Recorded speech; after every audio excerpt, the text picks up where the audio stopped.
And welcome back to Creative Thinkers. My name is Miguel Valenzuela, and today we have, again, as always, very special guests, Martine and Noel from the Tiki Room. Today we're going to be talking about all kinds of stuff, but specifically about Polynesian culture. So welcome, you guys. Thanks for having us. Thanks for having us. Awesome. So we're all about creativity. One of the main things that we want to talk about is how in the world you guys became so creative, because nobody had ever done a Tiki Room here in El Paso before, right? Not to my knowledge. No. I think we were the first. So how did you guys get this idea? Because it's an amazing place, the Tiki Room. Thanks. Thank you. I've been obsessed with tiki bars for quite some time. So I think the idea kind of came from me, and then when Martine and I met and I found out that he was a great chef, it kind of just made sense. I was ready for a new business venture, and so was he, and so we kind of just joined forces and brought the Tiki Room here. I've really wanted a tiki bar in El Paso, so I thought it was overdue. And what is this whole idea and theme of the Tiki Room? What can we see when we go there? Well, it's tropical themed, decorated, very sort of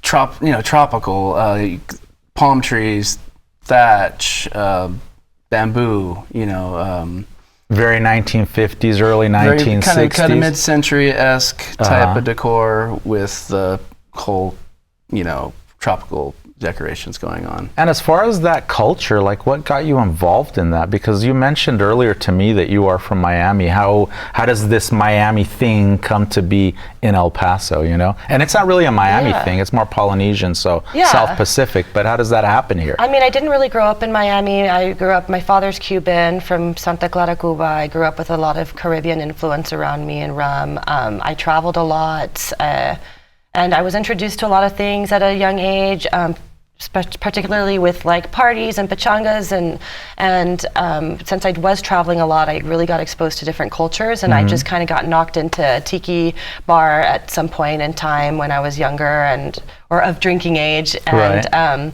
it just kind of snowballed for me. I was really into the vibe, and it just became like a rabbit hole thing where I was like, I really need to know more about it.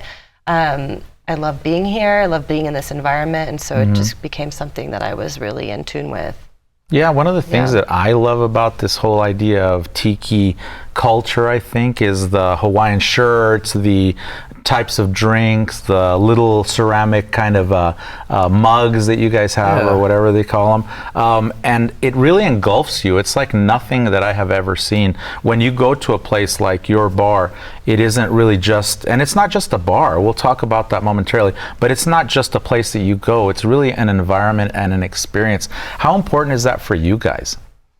Very important. It's literally the whole theme. The whole idea is to feel like you escaped somewhere. Escapism for sure. It's an escapist bar for sure. It's fantasy. It's fun. That's our. We always tell our team our number one rule is fun.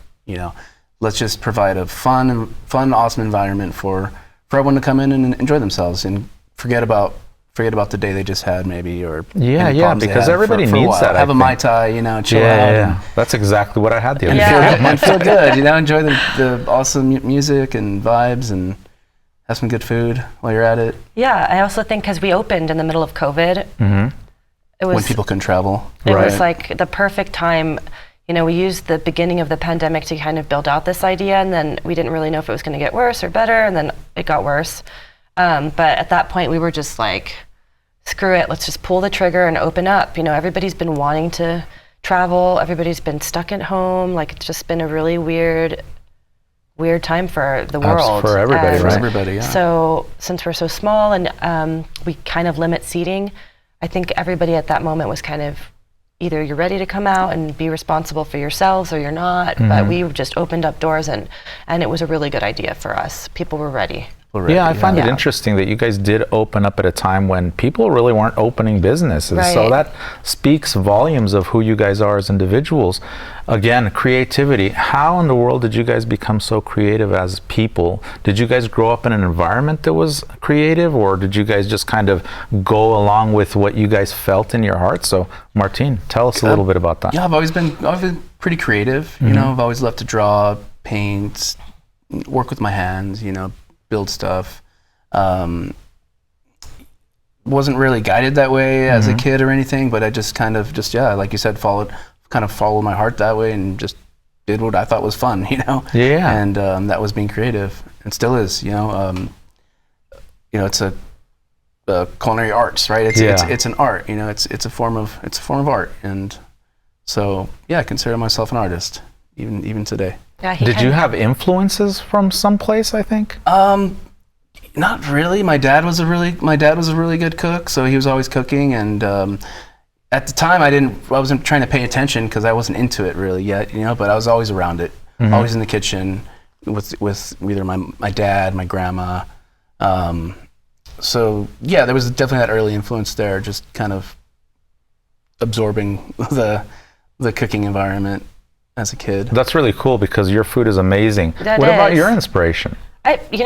Nature versus nurture. I think it's just always been in me, like the entrepreneur inside of me. The wheels never stop turning up here. I'm always trying to figure out what to do next. I grew up with an artistic family. Both my parents were musicians, Nice. travelers. That might have a lot to do with it. A lot of musical events with my family growing up. So you got to see a lot in your lifetime. Oh, for sure. I Because traveled of a your lot parents, as well. Yeah. I've lived all over the world pretty much. Before I moved back to El Paso, in a lot of countries for about 10 years I was gone. So That's really cool. Yeah. What did you learn in those places? Because I'm sure going to other places for me is always inspiring. You learn culture, you meet people, you see things. How in the world did that inspire you, and then what did you bring back to El Paso? yeah, well, all the good things, just different cuisines, different languages, different how to cope. That was a big thing, coping mechanisms. When you're traveling and you live abroad, you have to deal with a lot of different things that you're not used to. And it's not like I'm there for 2 days. Like if you're living there for a year plus, it's a lot different. But I think like coming back here, when I try to do a new business idea, it's always kind of a little bit ahead of our time for El Paso. And that's been true with a couple of my business ideas. But they've always turned out to be quite successful, thank God. But I think it's just from what I've seen and experienced. I've seen what I like and what I don't like, and I've had more of a, I guess, how do I say? Well, there's more things that I like. intangibility to traveling, right? You can't exactly. I think I've seen a lot to say, okay, now I know what I like and what I don't like, and so I've brought back kind of those aspects of things, and I think a lot of people who don't really travel as much see that in our concepts, where they're like, oh, okay, this is kind of cool, it's not from here. Yeah, exactly. Yeah, one of our favorite compliments is, wow, we feel like we're not in El Paso. And which is absolutely true. That's how I felt. Yeah. And that's what we're going for, so it's always nice to hear, And we are true El Pasoans.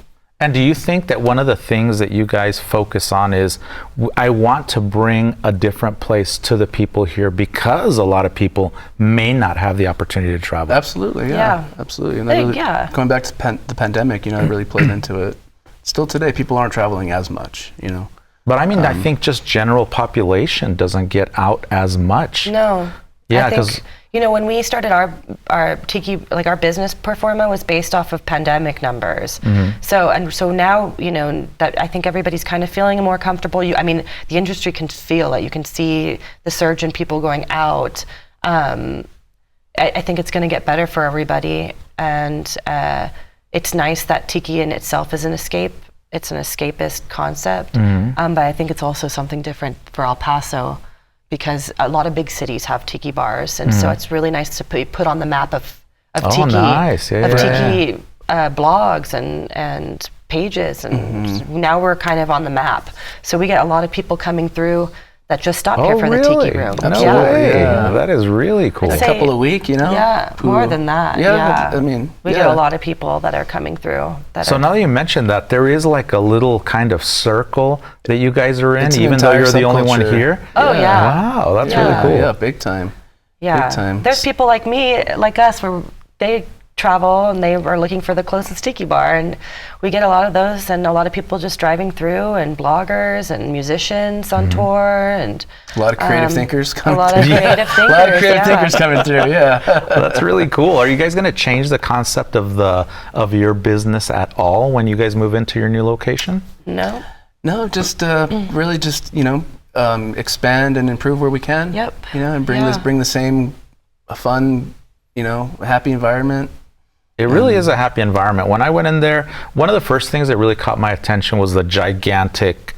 Oh, Fred. Yeah, his name is Fred. Yeah, the tiki. He reminds me of the guy from the museum movies, right? Yeah. He's huge. Oh, yeah. But he's a giant tiki, is what he is, correct? He's a giant tiki. Yeah. He's a giant tiki. I love the red eyes, but what really took me was how detail-oriented you guys are in everything. And one of the things I wanted you to talk about is the food, because you are a culinary artist, so tell us what kind of food we can find there. Well, we do South Pacific, Polynesian-inspired bites, you know. It's really good drinking food, I like to say. You know, all the food pairs really well with a cocktail. What kind of food? I think one of the things that we ordered were the shrimp. The coconut shrimp, yeah, those are one of our more popular items. They're hand battered, and we put a lot of love into them, and people love them. Yeah, they were who doesn't really, love a really good coconut delicious. shrimp, right? Yeah, exactly. That we do like a tuna poke bowl that's really good. We do a traditional Hawaiian mac salad. And We bao do buns. we do pork belly steam buns. Oh, We do nice. Pork belly bowls, luau sliders. What are those? They're luau pork. Little sliders, little on burgers, Hawaiian rolls with nice slaw and some barbecue sauce.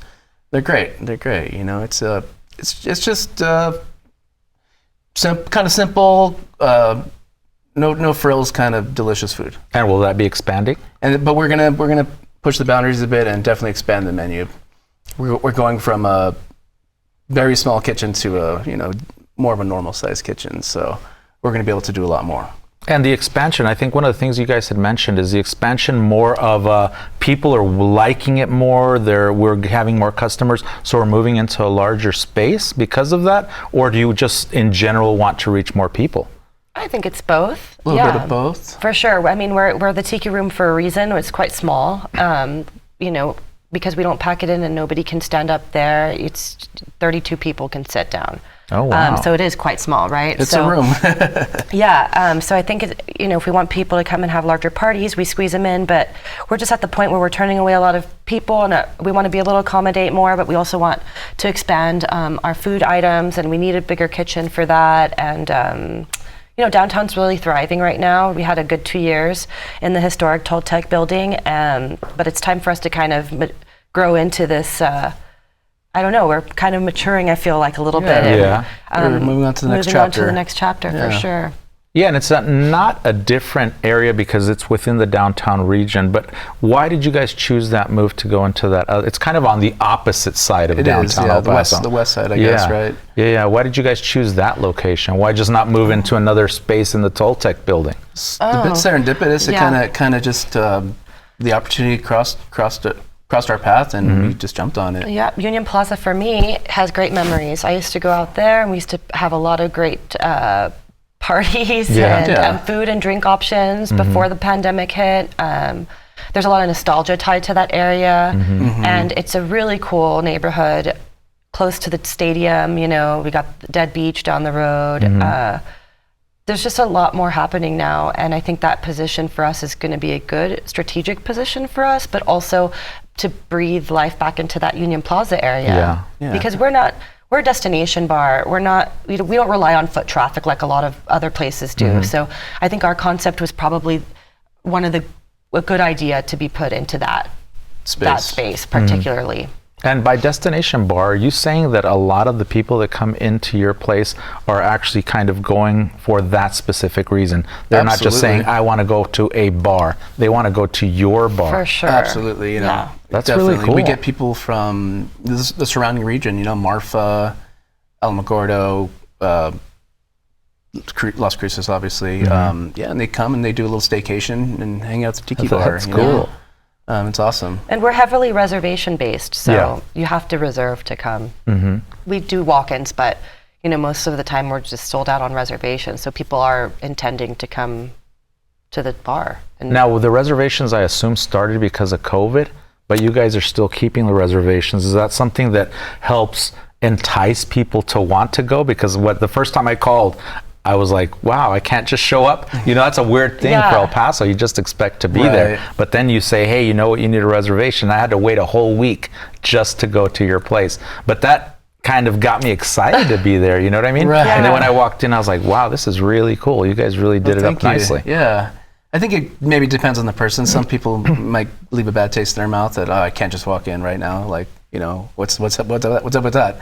But others, yeah, they get excited. It's like, oh, wow, what is this place? You know, it's, you got to wait a bit. Okay, let's check it out. Yeah. It also really, honestly, it wasn't really because of COVID. It's also, we're just such a small space that we really have to be strategic with how we turn tables and how we treat guests. The more that the more prepared we are, the better service we can give. So Right. I think for us, when it comes to service, that's number one for us. And so if we can anticipate, you know, covers and parties that are coming in, then we'll be able to better prepare ourselves and be able to give the best service that we can give.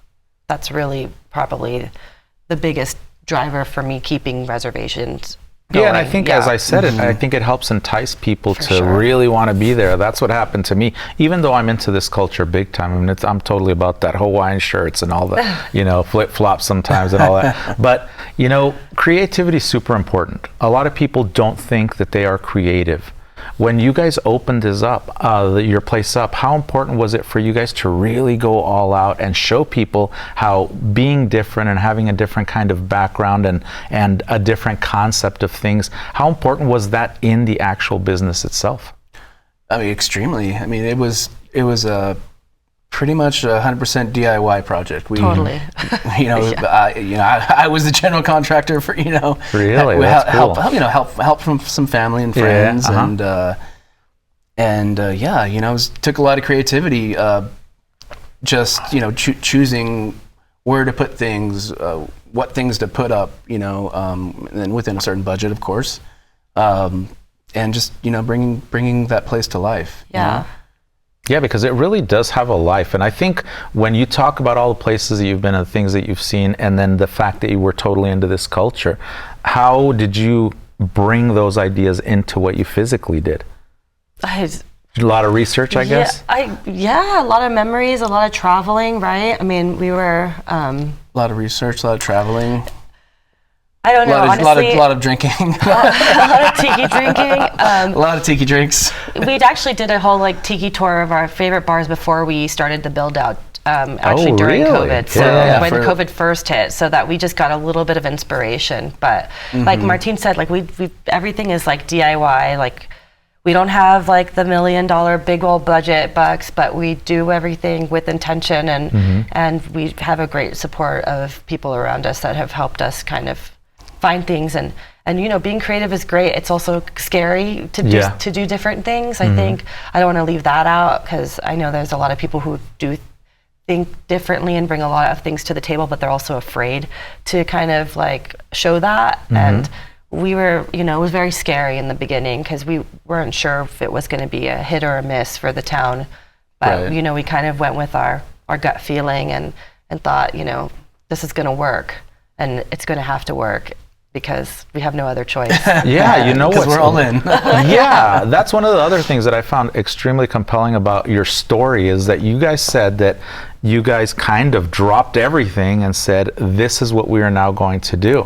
How does one do that? Because a lot of people may have ideas and they say, well, I want to do this, I want to do that, but you know what, I'm kind of comfortable in the situation that I'm in, but that's not really where I want to be, and they end up spending most of their lives in those situations. Yeah. Sure. Do you have any advice for people who are wanting to do things like not just drop everything, you know, but follow their dreams, I guess would be the best way to put it. I mean, how does one do that? At what point does somebody decide to do that? that's a tough one, you know. Mary, take the leap, you know. Take the leap. I'm not risk averse at all. Really? Like, So I what just happened? do stuff. I'm like, Martine calls me a rip and gripper. Like, it's true.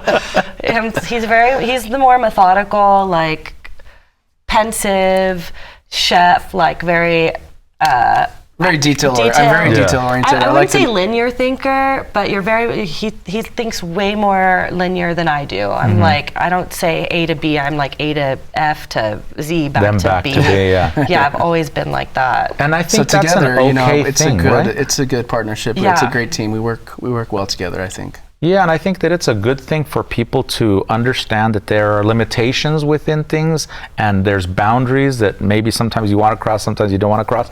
But you guys, everybody has the ability to move forward and do things that they want to do. Yeah. And that's one of the Absolutely, things that I think that a lot of people need to understand. And through creativity, I think people can do that. Because for me, creativity is like the genesis of everything, you For know? sure. Like Yeah, everything same. comes from that. You guys had a little seed that was planted at some point way back in the day, and you're like, hey, I think we want to do something a little different. Let's start a tiki bar. Right. Right? And from that stemmed all of those things that you guys are doing now. Yep. Absolutely. Yeah. Now we're moving to a new place, and you know we're doing a lot of the work ourselves in that new build out. It's just been basically. Oh, so you guys Us. already have the place and you're working on it Oh currently? yeah, we're hoping to open in December. So Early December. Nice. yeah. Yeah. So we're almost there. Yeah. So tell me a little background story of your giant statue, because everybody shout out needs to go out and to see Marty. that. It's really unbelievable just to see that guy. How did you guys make that? Also, a bit serendipitous. You familiar with Hal Marcus, the local painter? Yeah, uh-huh. Well, he's our our neighbor in our neighborhood in Sunset Heights, and he was just walking the dog one day past our house, and we introduced ourselves, and we told him what we're doing the tiki bar, and he's like, oh my God, you have to meet Marty Snordham. The photographer. Oh, here in yes, town. yes, yes, yeah, yes. his wife has Rocket Buster boots. Yeah. And he's a huge tiki file, probably the biggest in town. Well, Yeah. yeah. Insane. Yeah. So- and he welcomed into his studio and showed us his whole digs, and he had Fred there, and No way. And Are Fred's you twin kidding brother. me? and so Fred's there's twin. two. Yeah. You're kidding So me. he gave us Fred number one. Where in the sure. world did he get that from? It's from a movie set. We're From not the sure what 50s. movie set it's from, but No way. yeah. So that's shout out to original, Marty authentic? Snordham. Yeah. Wow, that's really cool. Yeah, he's great. They were really supportive of Definitely. the idea because, I mean, their house is literally a tiki. It's Tiki house. Wonderland. It's basically a It's tiki like bar, crazy. their whole house. Yeah, they're really cool people, and he was really supportive. And I think that was another thing that was also like, because they're very different in that way of thinking too, you know. Extremely creative people. Yeah, extremely creative. And so just to like have the support of like Hal Marcus and Marty, and you know, everybody's just telling us like, it's gonna be okay, you're gonna do great, and have them like point us in the right direction of who to Yeah. talk to do what. It That's just kind of really all came cool. together. This is a good support network in the beginning. Yeah, it really is important to have people in your life that can kind of guide you and help you in certain ways. When you guys were small, did you guys have like a mentor in any way? And not specifically to open up a tiki room, but just in your lives. And how did they impact you?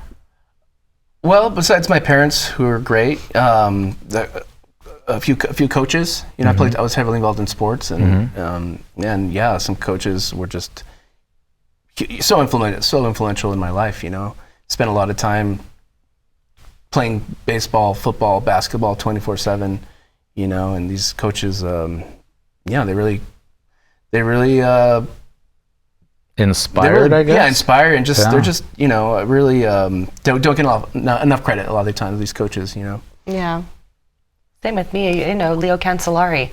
Yeah, because I swam on Aquapasi all my life, and that was, he was the reason I woke up in the morning and showed up to practice, Really? and I drove my coaches nuts because I never did whatever anybody told me to do, but he was always on me, and I think that discipline of like always like following through with something was instilled in me from that experience with him.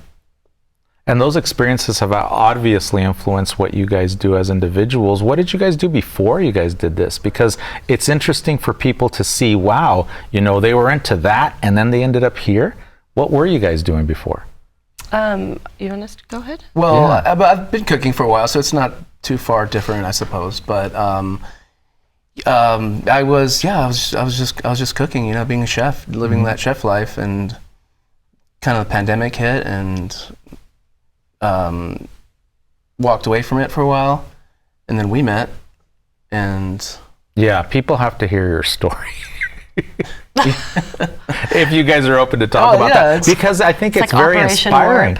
Yeah, it's really Yeah. kind of a little outside the box, if I can say that. Well, I had juice companies before this. Uh-huh. and I worked with some nonprofits in town as well. And before that, I was backpacking around the world for a long time. But when I finally finished with the third juice company, I met Martine at a bar, obviously, always like the stories are, but I just was like, knew right away he was going to be my husband. Wow. And we just hit it off, really quick, and then the pandemic hit. Pandemic hit, so we were pandemic buddies, so we were like, might as well just live together. And then and we did. And then we're like, then we just had some ideas brewing in our head, like about what we were going to do next. And I was like, well, I know how to make juices really well, and like branding and packaging and all of that, and egg marketing, and you can cook really well. And we went to go see a space because we wanted to originally do a dog food company where we made fresh dog food. I did the branding and everything, and we went to go look for a space to get a kitchen, and then someone showed us the Toltec space, and then I walked out, and I was like, wow. I was like, this would be a really good tiki bar, and he was like, I think so too. And so we were like, segue to tiki bar, and all of a sudden we got 6 months, we're building out a tiki bar. Yeah. It's literally how that went down. But you know what's amazing to me is how you guys just kind of go with the flow. And that's another thing that I think is important for individuals to understand. How important was it for you guys to say, this is an idea, we're going to analyze it, and then this idea needs to come to fruition in some way? I mean, we did a performa, like a business performa, so that was super important. Yeah, we didn't want to force it, Right. But we had to make sure that, it was possible, practically and feasible. And, feasible, yeah. And then maybe we weren't 100% sure, but at least we had a kind of a good idea, and then the rest was just a bit of a leap of faith, Yeah. Like, screw it, let's do it. Yeah, I think sometimes you just have to jump, right? No other choice. Yeah. Well, we're running short on time. Do you have any advice for people that are thinking of opening up a business? Yeah. Gosh, I mean, do it. Do the numbers, start there, Yeah, and stick to your idea. Don't, if you have an idea or you have a product, keep doing it. Yeah. Repeating things, repetitiveness is a thing, and it's important. There's a lot of naysayers out there. Yes. A lot of them. Ignore the haters. Yeah. Follow your gut. Yeah. Follow through, and chances are you'll make it. Yeah. If I always bowed down every time somebody told me I couldn't do something, we wouldn't be here having this conversation. That's absolutely true. So how do people get a hold of you? Where are you guys located, and where will your new spot be? So we are currently in the historic Toltec Club building, downtown on McGoffin, and it's a great building. We'll be there through November. We're the Tiki Room EP at Instagram and Facebook, or the tikiroomep.com. And we'll be moving out of there by the end of November. So we're going to be relocating to the Union Plaza, hopefully by December. Early December. Very cool. Union Plaza. Yeah. Awesome. Well, I want to thank you guys for being our guests. And again, I want to thank everybody for joining us here on TV. My name is Miguel Valenzuela, and you are watching Creative Thinkers. If anybody has any new ideas or concepts or people that you think that I might want to interview or you guys want to listen about, please contact me at mvalen31@epcc.edu. And please join us next time again. Thank you very much.